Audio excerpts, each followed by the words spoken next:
alaikum, all of you.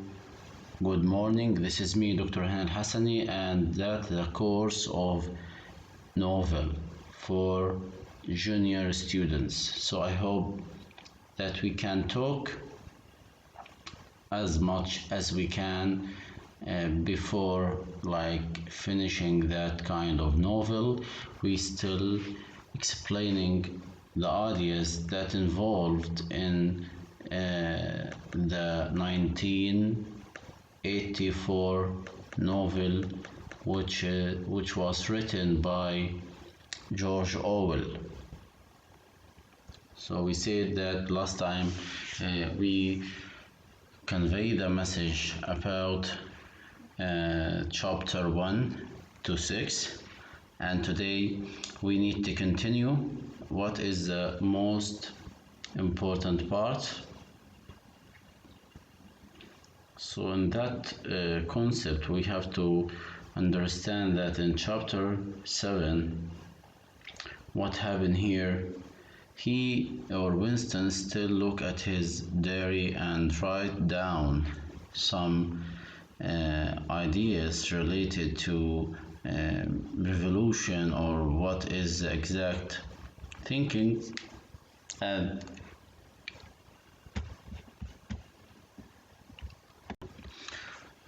that was the point for chapter 7.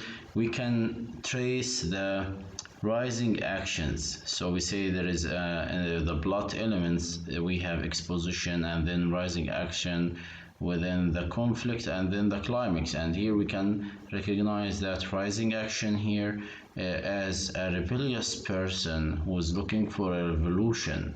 It's happening in chapter 7 clearly. Why? Because it mentioned the diary that he wrote, how he wrote. So here you can see he wrote, until they become conscious they will never rebel, and until after they have rebelled they cannot become conscious. So that's the way for one text that he already written in his diary. And what's the meaning of that? He said that they become conscious they will never rebel, and if they rebel they won't be conscious, and that's double thinking as well for people in Ushiria.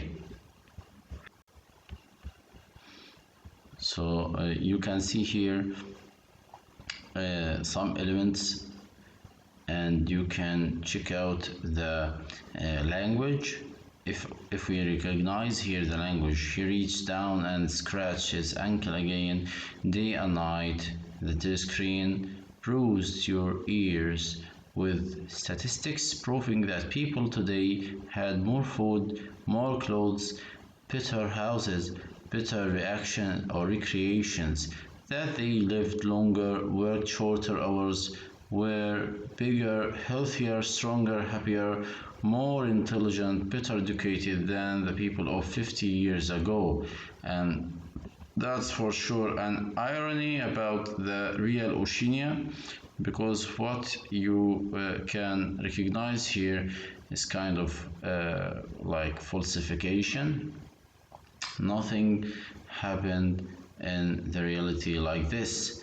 And in the same context there is here another way for telling the story. Really began in the middle 60s, the period of the great purges in which the original leaders of the revolution were wiped out once and for all. By 1970 none of them was left except Big Brother himself. So that's a story about Big Brother, how they created a kind of kingdom, or it's what we call is a myth about Big Brother, how he survived out of many of his community. All the rest had by the time been exposed as traitors, counter-revolutionaries. Goldstein had fled and was hiding no one knew where, and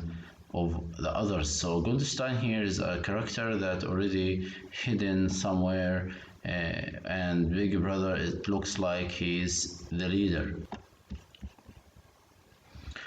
So to continue in other way of the chapter 7, you can find that in his mind Winston called it a yellow note, like this. What is his diary called yellow note? The touch screen was singing. So here you can see how the novel is totally invented, how he mentioned the word of singing. Under the spreading of chestnut tree I sold you and you sold me. There lie they and here lie we under the spreading chestnut tree. So that's a way for what we call a poetry, or a kind of verses included inside the novel work. And that's how we understand that the novel can include kind of verses, lines, but in the prose you will not find kind of verses or kind of poetry like here. And that's how we can differentiate between the two types of prose or novel, when we say that the prose couldn't contain that kind of verses, the prose without verses, but the novel can exist, can include a lot of verses, a lot of line of poetry or poems is okay, and it's possible. That's how we understand it. And in that line here we have already at the time when he made his discovery, Oceania was no longer at war with Eurasia. So that's the funny game that always people involved in. Oceania, almost they think it's with war of East Asia, and at that moment it wasn't with Eurasia. And later on, like it must be agents of East Asia that the three dead men had betrayed their country. So they show how the others they are betraying, but the way for the advantage of falsification or falsifying the past were obvious.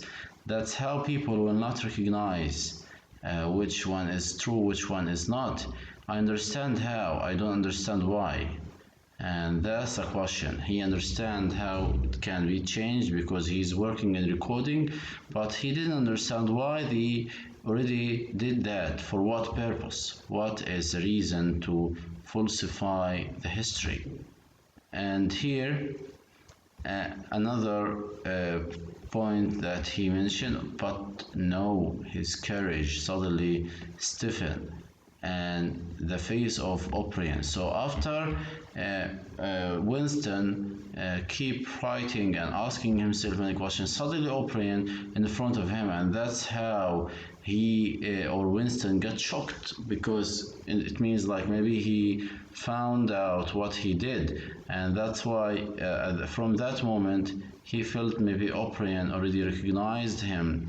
And we have here one case when we talk about freedom is freedom to say that 2 + 2 make 4, but that's for sure against the party. So the party, they will say 2 + 2 it's made of 5. That's how the party will deal with. So if we look at the party here in the past, they said, or they have kind of talking or kind of equations.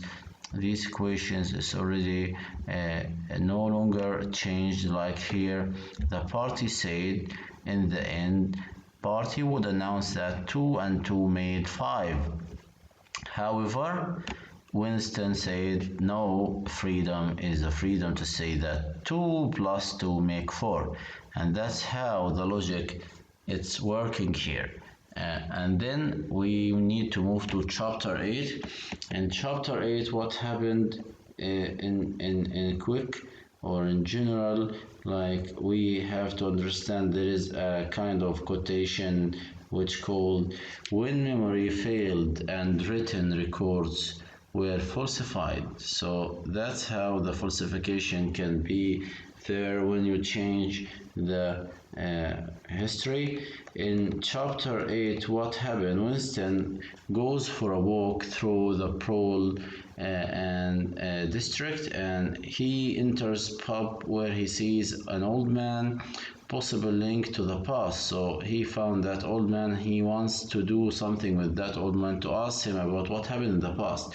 So he talks to the old man, tries to ascertain whether in the days before the party people were really exploited by capitalist. We know that there is capitalism and communism, and now Oceania under the communist part, and he wanted to ask this old man, are you under the capitalist regime system or not, as the party record that claim. The old man memory is too vague to provide an answer. It means it's already the old man already washed, brainwashed. The brain already washed for the old man, and he didn't give the answer, and that's why he left that role, and he forget it because he didn't get an exact answer from the old people. And he bought the dairy and buys a clear glass paperweight with pink coral center from Mr. Sherrington. So Mr. Sherrington is very important character in chapter 8. And then what happened in chapter 8?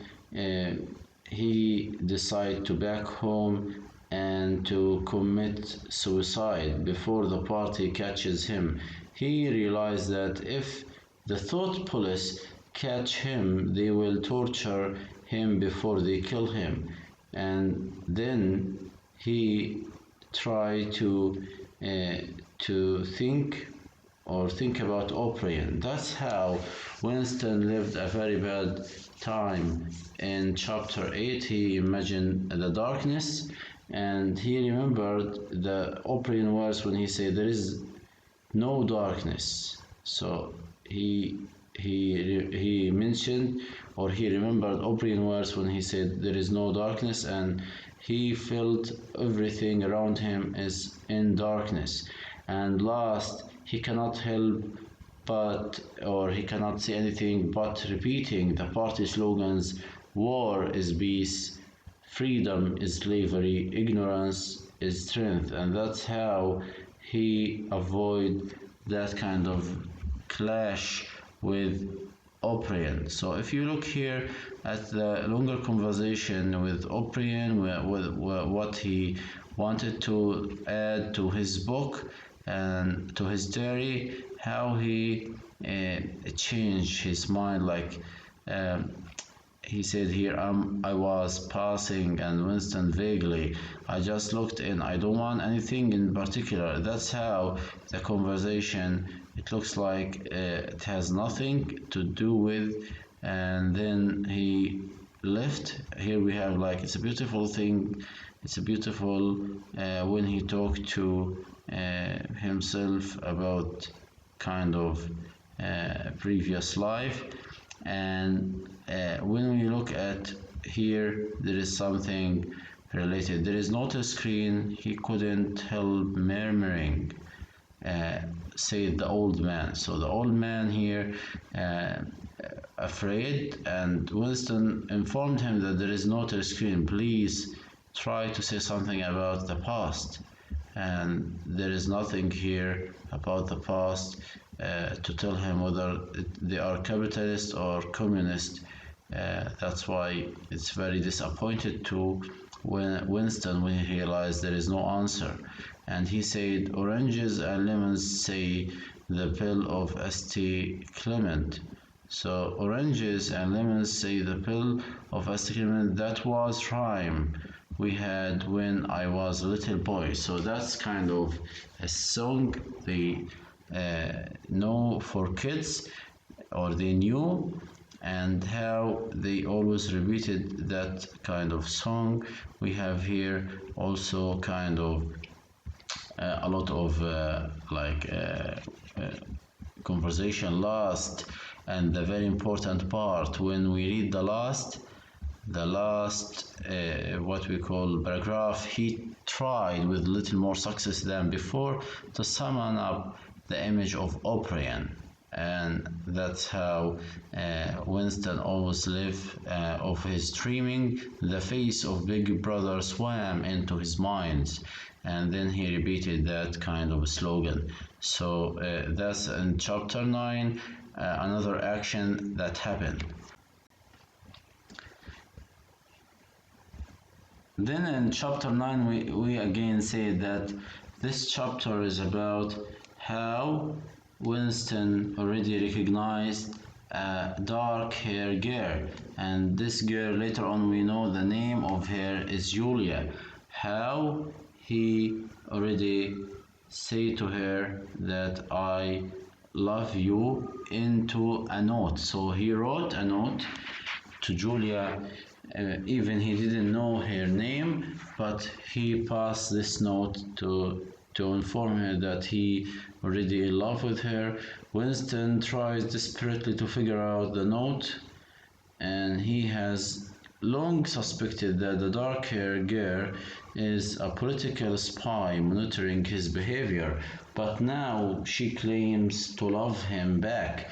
Before Winston comprehend this kind of relationship, already Parson interrupts him with talk about his preparation for hate week. Like there is a hate week, they should stand for it and repeat the anthem that being already noticed by the party.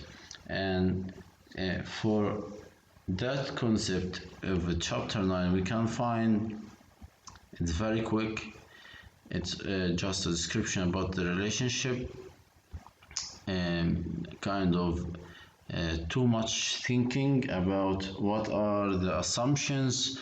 If somebody notice Winston with Julia, what will happen by the thought police, what will happen by or to them by the party. And then we realize that the girl gives Winston directions to a place where they can have kind of affairs secretly without any interruption. And here you can see little conversation. What time do you leave work? 18:30. Where can we meet? So he has kind of low expressionless voice, and he tried to convince her, and then she agreed to find a secretive place to meet. And there is a long conversation between them. Last in that chapter you can find that it couldn't have been 10 seconds. So the 10 seconds for meeting her or finding her, that's in chapter 9. Chapter 10 we need to understand that in chapter 10 there is another condition. What happened in chapter 10 is the Julia, or what happened to Julia.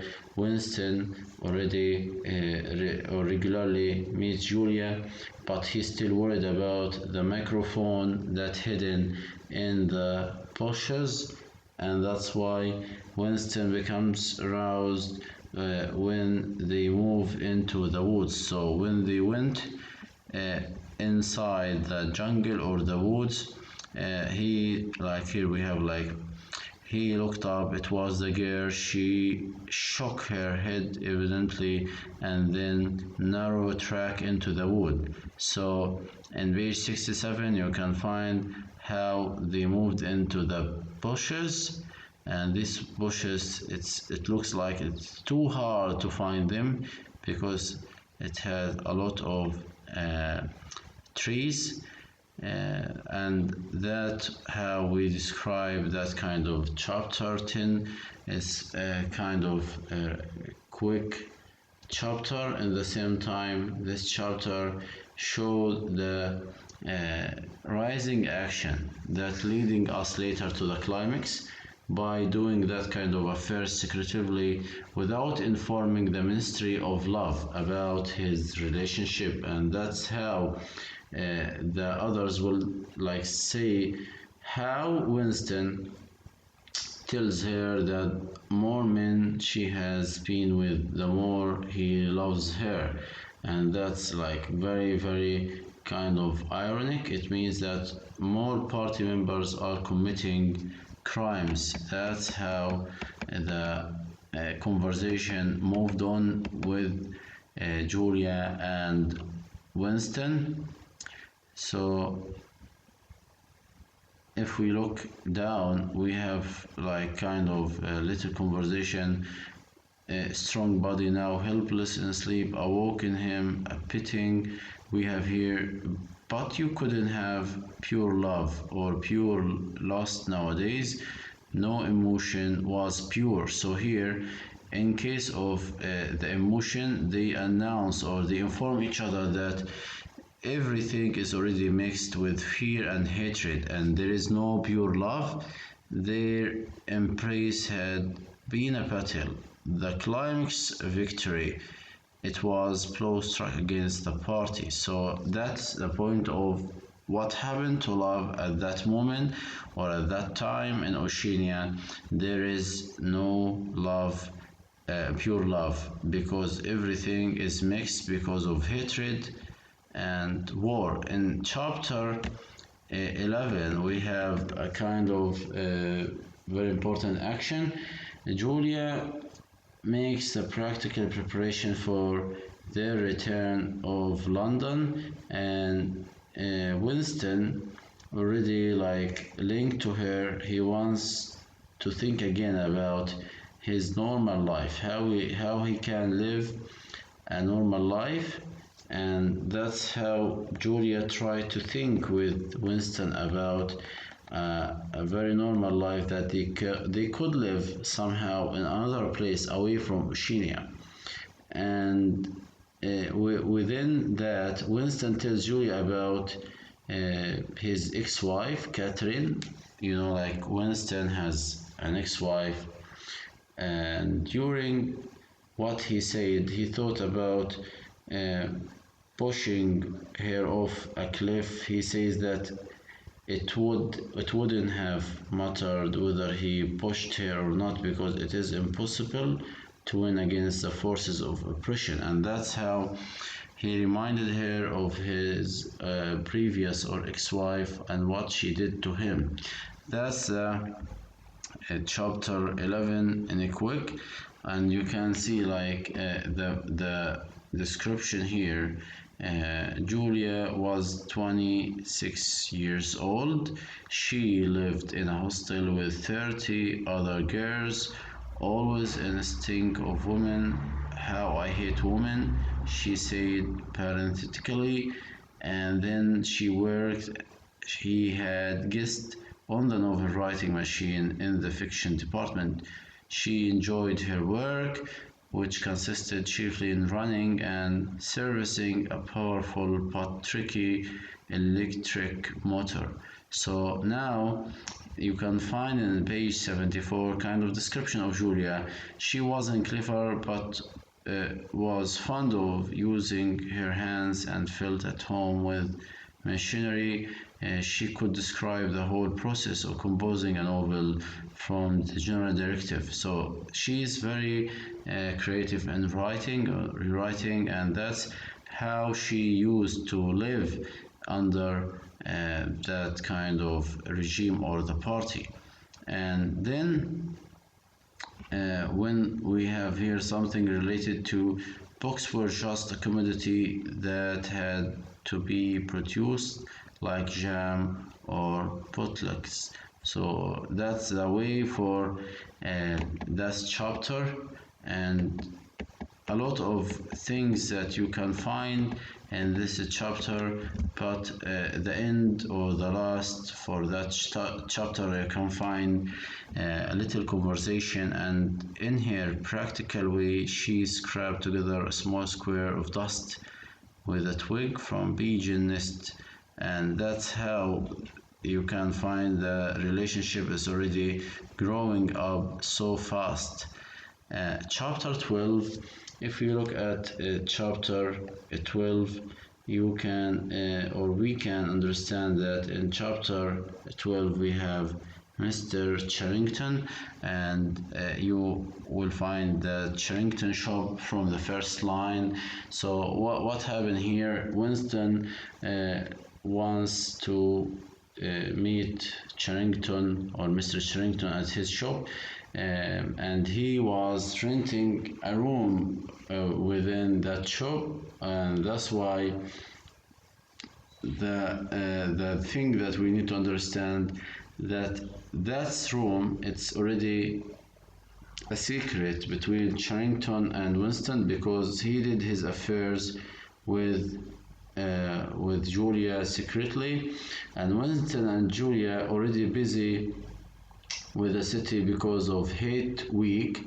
Last in that kind of few pages, Winston wishes that Julia could lead him to more romantic life and even become a married or couple.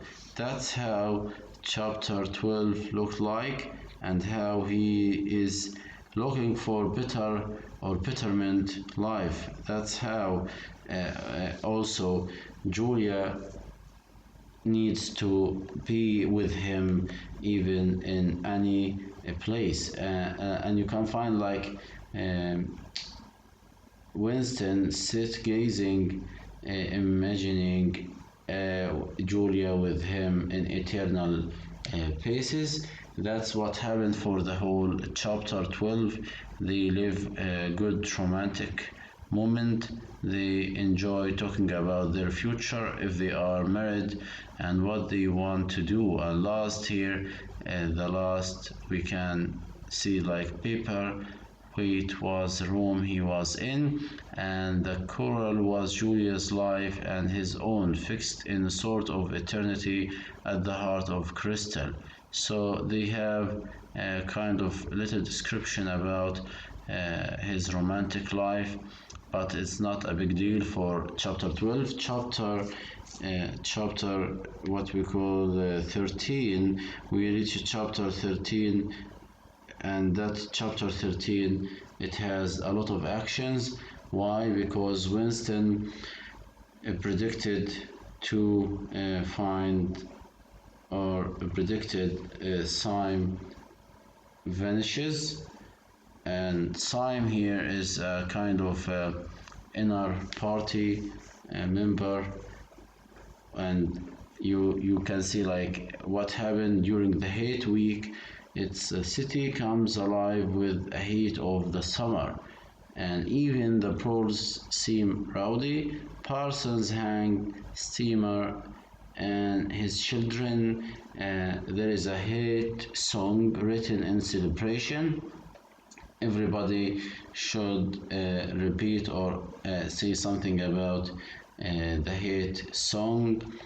Later in the chapter, Winston put off and he already scolded Julia because she wants to rebel, obviously, and he was afraid totally from O'Brien.